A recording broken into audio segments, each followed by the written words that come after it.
Growing up, everyone has a first love. You dream of them every night. Their smile and warmth consuming every bit of passion you have within your soul. My first love just happened to be myself. First, I hated her. I hated that cold expression. She was a statue, an unchanging, heartless expression of the darkness within my soul. She was the Hyde to my Jekyll. She loved showing her face because the one that everyone hated was me.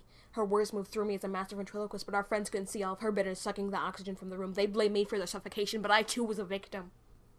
She was a black hole of despair. I hated her face in the mirror every day. Why did she look so much like me? She was so unhappy. My reflection used to smile at me. Now all she did was spew hate speech. A deadly chorus of, you're not good enough, you're not pretty enough, you're not smart enough, you are nothing. It'd be better if you were never born. Until one day she offered a deal. Make a sacrifice to me and I'll love you. I denied her, of course. I hated her. She was the bane of my existence, a black spot on my soul, an irremovable pebble in my shoe. But she kept asking and begging and pleading until her words and mine were one and the same. What do you want? I screamed, and all she did was grin. A grain sacrifice, she hissed. And I gave it to her. Every day I gave her more and more until there was barely any for me. I asked her what she wanted with my food, and she just smiled. She smiled, and then I knew she wanted me to starve. The days went by, and I kept sacrificing. She'd become my idol, a false god that I worshipped. Every inch I lost was a smile I gained, and I love you hissed from a serpent. But I worshipped this graven image. I loved her so much. She was my drug. She was my control. My world crumbled. She gave me the glue, but it was cheaply made, and I kept asking for more. Until the pieces no longer held together.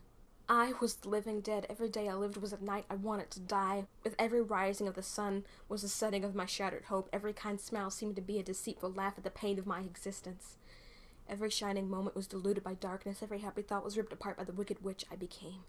Until the night when I held that metal tight in my hand, and the blood fell, and that awful red gave her such satisfaction. She smiled, that wicked smile. That false god smiled at my pain.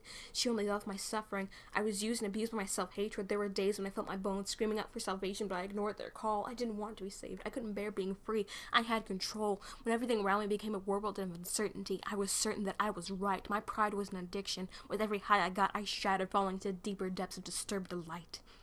And when I broke, I rebuilt myself to shatter again, but no more. I melted that golden calf and ate the bitterness of my stupidity. With the shedding of blood, I was forgiven for my sins. My temple was destroyed and a new one rebuilt. My veil of deceit has been torn, and I can love more than just me.